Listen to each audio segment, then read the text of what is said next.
Hi friends, welcome back to my channel. ముందుగా అయితే అందరికి నమస్కారం అండి. తెలంగాణ యువ వికాసానికి సంబంధించి ఒక బిగ్ బ్రేకింగ్ న్యూస్ అయితే రావడం జరిగింది. దాదాపు రాజీవ్ యువ వికాసానికి 5,00,000 నుండి 16,00,000 దాకా దరఖాస్తులు వచ్చాయని అయితే అధికారులు అయితే చెప్తున్నారండి. జూన్ 2 నుంచి ఈ పథకం అనేది ప్రారంభిస్తామని అయితే చెప్పడం జరిగింది. నెల రోజుల్లో పరిశీలన ధృవీకరణం అసాధ్యం అనేది నిపుణులు అయితే చెప్తున్నారండి. దానికి సంబంధించి ఇప్పుడైతే మీకు ఫుల్ డీటెయిల్స్ అయితే ఎక్స్ప్లెయిన్ చేస్తాను. అందుకంటే ముందు మన ఛానల్ ఎవరైనా ఫస్ట్ టైం విజిట్ చేస్తుంటే ఛానల్ చూసి కంటెంట్ నచ్చినట్లయితే ప్లీజ్ సబ్స్క్రైబ్ చేసి మాకు సపోర్ట్ చేయండి. తెలంగాణ నుంచి వచ్చే లేటెస్ట్ అప్డేట్స్ మీరు అందరికంటే ముందుగా తెలుసుకోవాలంటే మన టెలిగ్రామ్ ఛానల్ అయితే ఫాలో అవ్వండి. డిస్క్రిప్షన్లో అయితే లింక్ ఇవ్వడం జరుగుతుంది. ఒకసారి విజిట్ చేసి నచ్చితే ఫాలో చేయండి. ఇక లేట్ చేయకుండా అయితే డైరెక్ట్గా అయితే వీడియోలోకి వెళ్ళిపోదామండి. ఎంతో ప్రతిష్టాత్మకంగా మొదలు పెట్టబోతున్న రాజీవ్ యువ వికాసం పథకానికి సంబంధించి భారీగా అప్లికేషన్స్ అయితే రావడం జరిగిందండి. రీసెంట్గా చూసుకుంటే మళ్ళీ ఆన్లైన్లో దరఖాస్తు చేసుకొని అవకాశం అయితే కల్పించడం జరిగింది ప్రభుత్వం.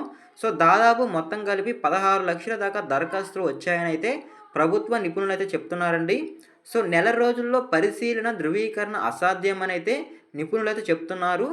ఆన్లైన్ దరఖాస్తులకు అదనంగా ఎంపీడీఓ మున్సిపల్ కార్యాలయాల్లో ఆఫ్లైన్లో దరఖాస్తులకు అవకాశం ఇవ్వడంతో సరాసరిగా మరో 2,00,000 దరఖాస్తులు అనేవి పెరిగాయని కూడా నిపుణులు అయితే చెప్పడం జరుగుతుందండి. ఈ ఆన్లైన్లో మరోసారి అవకాశం ఇవ్వడంతో దరఖాస్తులకి సమస్యలు అనేవి ఎదురయ్యాయండి. ఒక నెల రోజుల్లో ఈ 16,00,000 దరఖాస్తులు అనేవి చేయడం అనేది కష్టమని అయితే ప్రభుత్వ నిపుణులు అయితే తెలియజేయడం జరుగుతుందండి. దానిపై మీ స్పందన ఏంటో కామెంట్ చేయండి. అలానే మీరు ఈ రాజీవ్ యువ వికాసానికి ఎవరైనా దరఖాస్తు చేసుకోవాలంటే ఒకసారి కామెంట్ చేయండి. అలానే ఈ 16,00,000 దరఖాస్తులను ఎప్పటిలోగా కంప్లీట్ చేస్తారు, అలానే ఈ జూన్ 2 నాటికి ఈ రాజీవ్ యువ వికాసం పథకాన్ని ప్రతిష్టాత్మకంగా స్టార్ట్ చేస్తారా లేదనేది త్వరలోనైతే మనకు ఒక అప్డేట్ అయితే రావడం జరుగుతుందండి. అలానే ఈ 16,00,000 దరఖాస్తులను ఒక నెలలో కంప్లీట్ చేయడం అసాధ్యమని కూడా నిపుణులు అయితే చెప్తున్నారండి. ప్రభుత్వం దీన్ని గుర్తించి ఎక్కువ సిబ్బందితో ఏమైనా ఈ దరఖాస్తుని కంప్లీట్ చేస్తారే అనేది చూడాలండి. ఏమాత్రం అప్డేట్ వచ్చినా మీకు ఒక వీడియో ద్వారా అయితే తెలియజేస్తానండి. ఇలాంటి లేటెస్ట్ అప్డేట్స్ మీరు మిస్ అవ్వకుండా ఉండాలంటే సబ్స్క్రైబ్ చేసి బెల్ ఐకాన్ అయితే ఆన్లో పెట్టుకోండి. అలానే నెక్స్ట్ చూసుకున్నట్లయితే ఎవరైతే కేటగిరీ 1 అలానే కేటగిరీ 2కి సంబంధించి అప్లికేషన్ వేసుకున్నారో వాళ్ళకైతే త్వరలో సబ్సిడీ అనేది లభిస్తుందండి ప్రభుత్వం నుంచి. ఒకసారి కనుక ఆ డీటెయిల్స్ కనుక చూసుకున్నట్లయితే కేటగిరీ 1 అలానే కేటగిరీ 2 కింద 100% దరఖాస్తులకు లబ్ధి చేకూర్చేందుకైతే ప్రభుత్వం అయితే చూస్తుందండి. ఎవరైతే కేటగిరీ 1 కేటగిరీ 2 కింద అప్లికేషన్స్ వేసుకుంటారో వాళ్ళకి సబ్సిడీ కింద 14 రోజుల పాటు ట్రైనింగ్ ఇచ్చి వాళ్ళు క్వాలిఫై అయితే సబ్సిడీ కింద లోన్ అనేది వాళ్ళకి ఇవ్వడం జరుగుతుందండి. ఒకసారి చూసుకున్నట్లయితే రాజీవ్ యువ వికాసం పథకానికి సంబంధించి తొలుత కేటగిరీ 1, 2 కింద రుణాలు మంజూరు చేయాలని అయితే ప్రభుత్వం భావిస్తుందండి. ఈ కేటగిరీల్లో నిర్ణయించిన లక్ష్యం కన్నా తక్కువ దరఖాస్తులు రావడంతో 100% దరఖాస్తులకు లబ్ధి చేకూరినట్లు సమాచారం అయితే రావడం జరుగుతుందండి. మీకు క్లారిటీగా అయితే అర్థమైంది అనుకుంటున్నానండి. ఈ రాజీవ్ యువ వికాసం సబ్సిడీ లోన్స్ కింద రావాల్సిన దరఖాస్తుల కంటే చాలా దరఖాస్తులు తక్కువ రావడంతో ఈ సబ్సిడీ అనేది ఇవ్వడానికైతే ప్రభుత్వం అయితే ముందడుగు వేస్తుందండి. ఒకసారి కనుక చూసుకున్నట్లయితే కేటగిరీ 1 కింద 100% రాయితీతో 50,000 విలువైన యూనిట్లను అయితే ఇస్తుందండి. అలానే కేటగిరీ 2 కింద 90% రాయితీతో 1,00,000 విలువైన యూనిట్లను అయితే మంజూరు చేయనున్నారండి. ఈ పథకానికి మొత్తం SC, ST, BC, minority, EBC లబ్ధిదారులు 16.23 లక్షల మంది దరఖాస్తులు చేశారు. ఇందులో 1.32 లక్షల దరఖాస్తులు కేటగిరీ 1 అలానే కేటగిరీ 2 కింద వచ్చాయండి. మీకు క్లారిటీగా అయితే అర్థమైంది అనుకుంటున్నాను.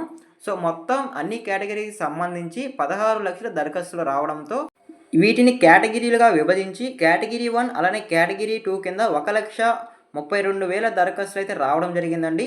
ఈ 1,32,000 మందికి అయితే సబ్సిడీ అనేది ఇవ్వడానికైతే ప్రభుత్వం సూచిస్తుందండి. ఎవరైతే కేటగిరీ 1 కింద అప్లికేషన్స్ వేసుకుంటారో వాళ్ళకి 100% రాయితీతో 50,000 విలువైన సబ్సిడీ లోన్ అనేది రావడం జరుగుతుందండి.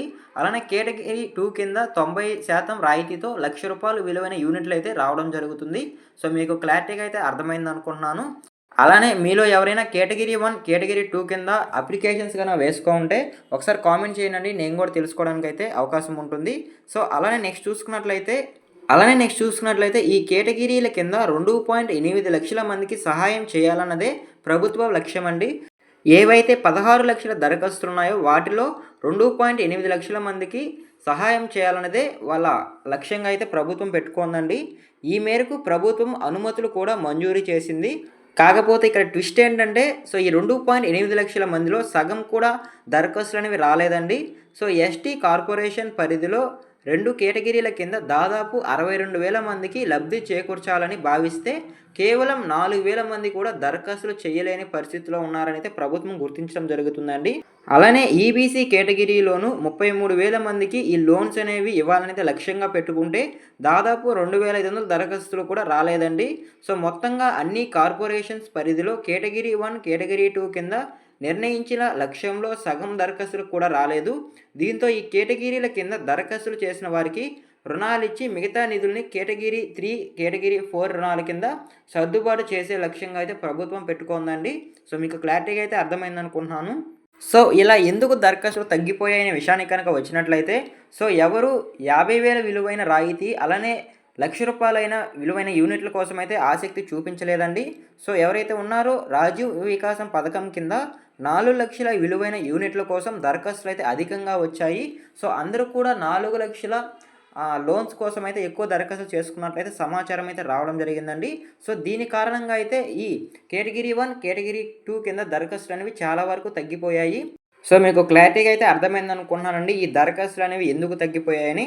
4 లక్షల విలువైన యూనిట్ల కోసం ఎక్కువ దరఖాస్తులు రావడంతో ప్రజలు కూడా ఈ 4 లక్షల దరఖాస్తులకు అయితే ఆసక్తి చూపించారండి. అందుకే ఈ కేటగిరీ 1, కేటగిరీ కింద దరఖాస్తులు అయితే చాలా వరకు తగ్గిపోయినట్లయితే తెలుస్తుంది. ఇదేనండి రాజీవ్ యువ వికాసం పథకానికి సంబంధించి వచ్చిన లేటెస్ట్ అప్డేట్ అయితే. ఈ వీడియో మీకు నచ్చినట్లయితే ప్లీజ్ సబ్స్క్రైబ్ చేసి మాకు సపోర్ట్ చేయండి. తెలంగాణ నుంచి వచ్చే లేటెస్ట్ అప్డేట్స్ మీరు మిస్ అవ్వకుండా ఉండాలంటే మన టెలిగ్రామ్ ఛానల్ అయితే ఫాలో అవ్వండి. డిస్క్రిప్షన్లో అయితే లింక్ అవైలబుల్గా ఉందండి. ఒకసారి విజిట్ చేసి నచ్చితే ఫాలో చేయండి. మరొక ఇంట్రెస్టింగ్ అయితే మీ ముందుకు వస్తాను. అంతవరకు జై హింద్.